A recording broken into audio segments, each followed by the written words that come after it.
പ്രൊട്ടസ്റ്റിൻ്റെ ഭാഗമായിട്ടുള്ള ആളുകൾ ഈ നമ്മളീ പറയുന്ന ഈ സോ കോൾഡ് സെലിബ്രിറ്റീസ് ഉണ്ടല്ലോ അവരുടെ കൂടെ ഓഡിയൻസ് ആയിട്ടുള്ള ആളുകളാണ്. അതാണ് ഇവരുടെ ഏറ്റവും വലിയൊരു പ്രശ്നം. ഇതിനോട് എങ്ങനെ റെസ്പോണ്ട് ചെയ്യാതിരിക്കും എന്നുള്ള അത് അവരുടെ ഒരു സർവൈവലിൻ്റെ ഒരു കൂടെ പ്രശ്നമാണ്. ആരുടെ സർവൈവലിൻ്റെ? ഈ സെലിബ്രിറ്റീസിൻ്റെ. കാരണം അവരുടെ ഇമ്മീഡിയറ്റ് ഓഡിയൻസ് ആയിട്ടുള്ള ഒരു ജനറേഷനാണ്, ഒരു പോപ്പുലേഷനാണ് തെരുവിലിറങ്ങിയിരിക്കുന്നത്. അപ്പം നമ്മുടെ പ്രിയപ്പെട്ട താരം, പ്രിയപ്പെട്ട സെലിബ്രിറ്റി, അല്ലെ പ്രിയപ്പെട്ട നടൻ, പ്രിയപ്പെട്ട കളിക്കാരൻ ഒന്നും മിണ്ടുന്നില്ലേ എന്ന ചോദ്യം അവരുടെ ഭാഗത്ത് നിന്ന് വരുന്നുണ്ട്. അപ്പോൾ അതിനോട് അവർക്ക് റെസ്പോണ്ട് ചെയ്യണം. അപ്പം അവിടെയാണ് ഒരു ഒരു പ്രശ്നത്തിൽപ്പെടുക, കൺഫ്യൂസിങ് സ്റ്റേജിൽ പെടുകയാണ്. ഇത് സപ്പോർട്ട് ചെയ്താൽ അപ്പുറത്ത് പ്രശ്നമാവുമോ, സപ്പോർട്ട് ചെയ്തില്ലെങ്കിൽ നമ്മുടെ ഒരു ഫാൻ ബേസ് പോവോ എന്ന് പറയുന്നൊരു കൺഫ്യൂഷനിൽ അവർ പെട്ടിരിക്കുകയാണ്. അതാണ് നമ്മളിപ്പോൾ കണ്ടുകൊണ്ടിരിക്കുന്നത്. ചില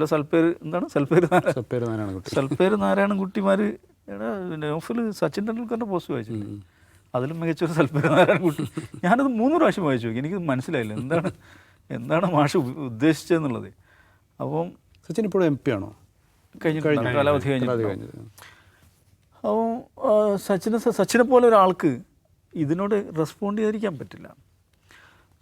ഓഫ് കോഴ്സ് ഭരണകൂടത്തോട് അദ്ദേഹത്തിന് താല്പര്യം ഉണ്ടാകും, കാരണം അദ്ദേഹത്തിന് MP ഒക്കെ ആക്കിയാണ്. പക്ഷേ ഭരണകൂടത്തോട് ചേർന്ന് എന്ന് പ്രത്യക്ഷത്തിൽ വരുന്നത് പ്രശ്നമാണ്. കുട്ടികൾക്കെതിരെ നിന്ന് വരുന്നതും പ്രശ്നമാണ്. ഞാനിവിടെ ഇല്ല എന്ന് വരുന്നതും പ്രശ്നമാണ്. അപ്പോൾ ഈ ഒരു ഭയങ്കരമായൊരു കൺഫ്യൂഷൻ ഇവർക്ക് എല്ലാവർക്കും ഉണ്ട്. അതുകൊണ്ട് ഏതെങ്കിലും നിലക്ക് അവർ റെസ്പോണ്ട് ചെയ്യാൻ ശ്രമിച്ചു നോക്കുകയാണ്. ചിലത് ശരിയാവുന്നു, ചിലത് ശരിയാവുന്നില്ല. പേളിമാണിയുടെ ശരിയായില്ല.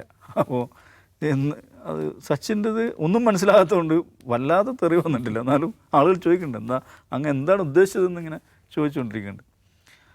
അത് ഈ പ്രക്ഷോഭത്തിൻ്റെ വിജയമാണത്. കാരണം ഇതേക്കുറിച്ച് മിണ്ടാതിരിക്കാൻ സാധ്യമല്ല എന്ന് പറയുന്ന ഒരു അവസ്ഥ അവർ സൃഷ്ടിച്ചിട്ടുണ്ട്.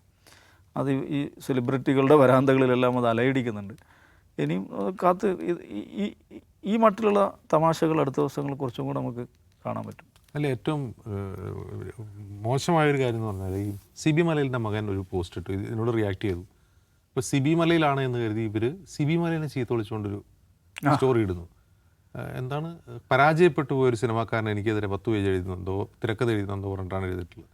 എന്നാലോചിച്ചോ, സിബി മലയിലും പേളിമാണിയും താരതമ്യം ചെയ്താൽ സിബി മലയിൻ്റെ തട്ട് താണിരിക്കും. സിബി മലയിൽ ആരാണെന്നറിയാതെയാണല്ലോ പേളിമാണി അങ്ങനെ പറയുന്നത്, പരാജയപ്പെട്ടു പോയ സിനിമ. അയ്യോ, സിബി മലയിൽ ഇപ്പോൾ സിനിമ എടുക്കുന്നുണ്ടാവില്ല, അദ്ദേഹത്തിന് കഴിഞ്ഞൊരു 10-20 വർഷമായിട്ട് ഇപ്പോഴത്തെ സിനിമാ ഭാവുകത്തിനോടൊപ്പം പോകാൻ കഴിയില്ല. പക്ഷേ ലോഹിദാസ് ഉള്ളപ്പോഴാണ് അദ്ദേഹം എടുത്തു വെച്ച സിനിമകൾ പേളിമാണി കണ്ടിട്ടുണ്ടോ? പേളിമാണിക്ക് അങ്ങനത്തെ ഒന്ന് എഴുതാൻ പറ്റുമോ? വലിയൊരു സിനിമ ഉണ്ടാക്കാൻ പറ്റുമോ? അപ്പോൾ സിബി മലയിൻ്റെ പരാജയപ്പെട്ടു പോയ സിനിമകൾ പോലും ഒന്ന് ആലോചിച്ചു. ദേവദൂതൻ സിബി മലയിലെ സിനിമയാണ്. ദേവദൂതൻ അത് റിലീസ് ചെയ്ത ആളുകൾ ഇപ്പോഴും, അത് അന്ന് തിയേറ്ററിൽ പരാജയപ്പെട്ട സിനിമ ഇപ്പോൾ അത് ആഘോഷിക്കപ്പെട്ടുകൊണ്ടിരിക്കുകയാണ്. അങ്ങനെയൊക്കെ പറയുമ്പോൾ അത് ഭയങ്കര അഹങ്കാരമായിട്ടാണ് എനിക്ക് തോന്നുന്നത്.